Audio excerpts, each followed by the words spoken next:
Hello students, आज हम पढ़ेंगे ऑपरेटिंग सिस्टम के बारे में। ऑपरेटिंग सिस्टम एक तरह का सिस्टम सॉफ्टवेयर है जो कि कंप्यूटर हार्डवेयर एंड सॉफ्टवेयर को मैनेज करता है। कंप्यूटर हार्डवेयर और सॉफ्टवेयर रिसोर्सेज को मैनेज करता है। अब बात आती है सिस्टम सॉफ्टवेयर की। तो सॉफ्टवेयर क्या होता है? सॉफ्टवेयर जो भी डेटा हमारे सिस्टम में सेव होता है या हम देखते हैं, उसे टच नहीं कर सकते, वो डेटा कहलाता है सॉफ्टवेयर। जो भी डेटा आपके सिस्टम में होता है वो डेटा कहलाता है सॉफ्ट कॉपी या सॉफ्टवेयर नोट्स। और सॉफ्टवेयर दो टाइप्स के होते हैं, system software and application software. System software ऐसे सॉफ्टवेयर्स होते हैं जो सिस्टम के यूज़ के लिए बनाए जाते हैं, सिस्टम के लिए बनाए जाते हैं, हमारे यूज़ के लिए नहीं होते हैं। लाइक ऑपरेटिंग सिस्टम में हम कह सकते हैं विंडोज़, जितने भी विंडोज़ ऑपरेटिंग सिस्टम होते हैं, विंडोज़ NT 2000 एंड 2010 2007 एक्सेट्रा, ये सारे जो होते हैं, लाइनक्स यूनिक्स, ये सारे जो होते हैं ऑपरेटिंग सिस्टम होते हैं और ये हमारे सिस्टम के लिए यूज़फुल होते हैं, इसीलिए इसे सिस्टम सॉफ्टवेयर कहते हैं। बात करते हैं एप्लीकेशन सॉफ्टवेयर की। तो ऐसे सॉफ्टवेयर जो हमारे यूज़ के लिए होते हैं, जो यूज़र के लिए यूज़फुल होते हैं, वो कहलाते हैं application software. Like PowerPoint presentation हम बनाते हैं, PPT, वर्ड पे कोई काम करते हैं हम, MS वर्ड, एक्सेल पे काम करते हैं, VLC मीडिया प्लेयर पे गाने सुनते हैं, ये सारे जो सॉफ्टवेयर है ये कहलाते हैं एप्लीकेशन सॉफ्टवेयर, बिकॉज ये यूज़र के लिए यूज़फुल होते हैं। तो आपने जाना कि सॉफ्टवेयर एक्चुअली होता क्या है, कितने टाइप्स के होते हैं। अब बात करें ऑपरेटिंग सिस्टम की, तो एक तरह का सिस्टम सॉफ्टवेयर है, यानी कि सिस्टम के लिए यूज़फुल होता है, जो कि hardware resources and software resources को मैनेज करता है and provide common services for computer user and hardware. Computer के लिए और हार्डवेयर के लिए एक कॉमन सर्विस प्रोवाइड करता है, सर्विसेज प्रोवाइड करता है ताकि उनका काम आसानी से हो सके। इसे ये सर्विसेज प्रोवाइड करता है यूज़र को एंड हार्डवेयर को, इसीलिए इसे रिसोर्स मैनेजर या रिसोर्स एलोकेटर भी कहते हैं। बात करें हम, इसका जो मेन गोल होता है वो होता है कन्वीनियंस देना, किसे, यूज़र को कन्वीनियंस प्रोवाइड करना इसका मेन टास्क होता है। और इसका जो सेकेंडरी गोल होता है वो होता है एफिशिएंसी, यानी कि जो भी काम सिस्टम पे हो रहा है वो स्मूथली रन हो सके। तो आप यहाँ पे एक एग्जांपल देख रहे हो, एक डायग्राम देख रहे हो, user application, operating system and hardware. तो यूज़र को अगर हार्डवेयर से कांटेक्ट करना है या इंटरैक्ट करना है तो उसको हेल्प लेनी पड़ेगी ऑपरेटिंग सिस्टम का, या ऑपरेटिंग सिस्टम हेल्प करता है यूज़र को हार्डवेयर से इंटरैक्ट करने के लिए। तो हम कह सकते हैं operating system provide an interface between user and hardware. User application means की एप्लीकेशन सॉफ्टवेयर, ठीक है। तो हार्डवेयर और यूज़र को इंटरैक्ट करने के लिए ऑपरेटिंग सिस्टम यूज़फुल होता है। अब बात करें, आपके 5 टाइप्स के बेसिकली ऑपरेटिंग सिस्टम्स होते हैं। पहला जो होता है वो होता है बैच ऑपरेटिंग सिस्टम। बात करें बैच ऑपरेटिंग सिस्टम की, इसे बैच ऑपरेटिंग सिस्टम क्यों बोलते हैं? बिकॉज बैच मीन्स होता है collection of same type of job means कि जो भी कंप्यूटर में टास्क परफॉर्म हो रहा है, जो भी कह सकते हैं प्रोग्रामिंग हो रही है, जो प्रोसेस हो रहा है, उसे कहते हैं जॉब। तो अगर सिमिलर टाइप के जॉब एक साथ परफॉर्म किए जा रहे हैं या सिमिलर टाइप के जॉब को एक साथ कलेक्ट करने को कहते हैं बैच। तो बैच ऑपरेटिंग सिस्टम में सिमिलर टाइप के जॉब एक साथ आते हैं। सपोज ये कुछ जॉब्स हैं जो एक साथ परफॉर्म हो रहे हैं, इनको कलेक्ट कर लिया गया है मेमोरी में। अब दूसरी चीज़ होती है CPU में इन जॉब्स को रन कराना है, एग्जीक्यूट कराना है, प्रोसेस करना है। तो CPU जो है उसकी एक क्वालिटी होती है कि वो एक टाइम पे सिर्फ एक जॉब को ही एलोकेट किया जा सकता है। CPU एट अ टाइम एक जॉब को ही एलोकेट होता है, ठीक है। तो जब जॉब 1 जाएगा CPU में अपने प्रोसेस को एग्जीक्यूट करने, रन करने, तो CPU के अंदर उसका एलोकेशन होगा और वो अपना प्रोसेस एग्जीक्यूट करेगा। बट सम टाइम ऐसा होता है कि उसे जो भी जॉब एग्जीक्यूट हो रहा है उसे कुछ रिसोर्सेज की ज़रूरत पड़ गई या इनपुट आउटपुट कुछ परफॉर्म करने की ज़रूरत पड़ गई, तो इनपुट आउटपुट रिक्वेस्ट आएगी वो, और इनपुट आउटपुट परफॉर्म करने जॉब चला गया। सपोज जॉब 1 आया था सीपीयू के अंदर, अब वो चला गया इनपुट आउटपुट परफॉर्म करने। अब इस टाइम सीपीयू, उसने सीपीयू को रिलीज़ नहीं किया बट सीपीयू खाली हो गया। इस टाइम सीपीयू खाली पड़ा हुआ है, ना उसे जॉब 1 यूज़ कर रहा है, ना जॉब 2, ना कोई अदर। तो आप कह सकते हैं सीपीयू इस टाइम आइडल हो गया। आइडल मीन्स एम्प्टी, कोई भी प्रोसेस या कोई जॉब उसे यूज़ नहीं कर रहा है। और बैच ऑपरेटिंग सिस्टम की एक क्वालिटी या फीचर्स कह सकते हैं, एक फीचर होता है उसका कि जब तक जॉब 1 कंप्लीट करके इनपुट आउटपुट अपना परफॉर्म करके वापस ना आ जाए, अपना टास्क एग्जीक्यूट करके रिलीज़ ना कर दे, तब तक जॉब 2 इसमें नहीं आ सकता, सीपीयू को एलोकेट नहीं हो सकता। इट मीन्स कि जब जॉब इनपुट आउटपुट परफॉर्म करने चला जाएगा जॉब 1, जॉब 2 इस सीपीयू को एलोकेट नहीं हो सकता।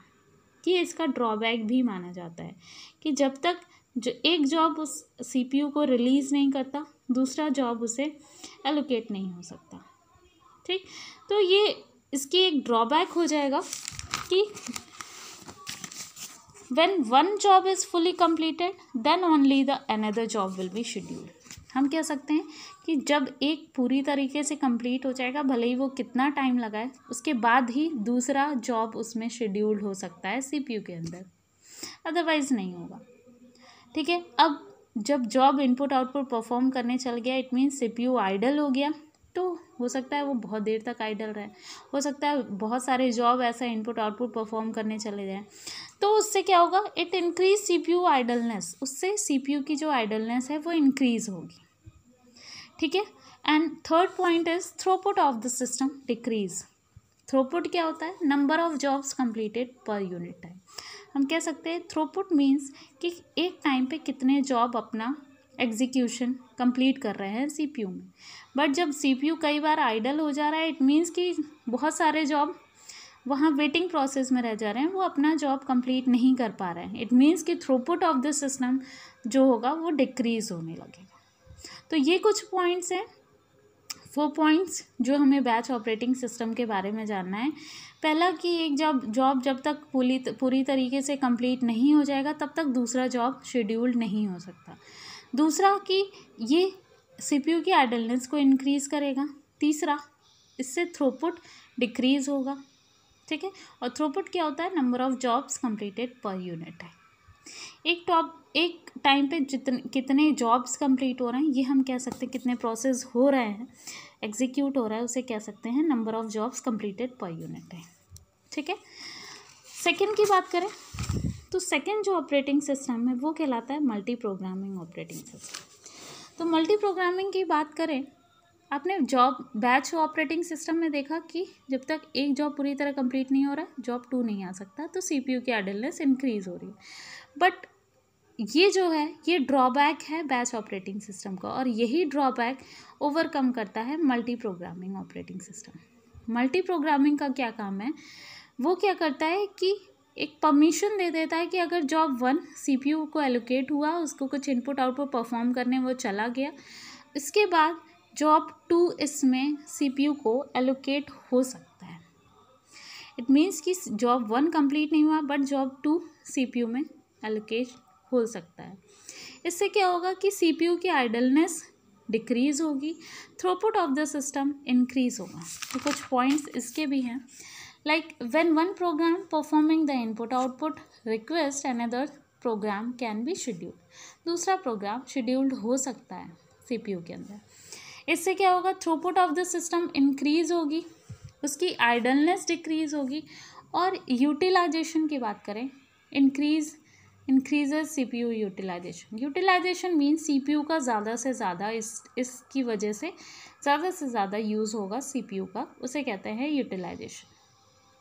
ठीक है, थर्ड जो ऑपरेटिंग सिस्टम है उसे कहते हैं मल्टीटास्किंग ऑपरेटिंग सिस्टम।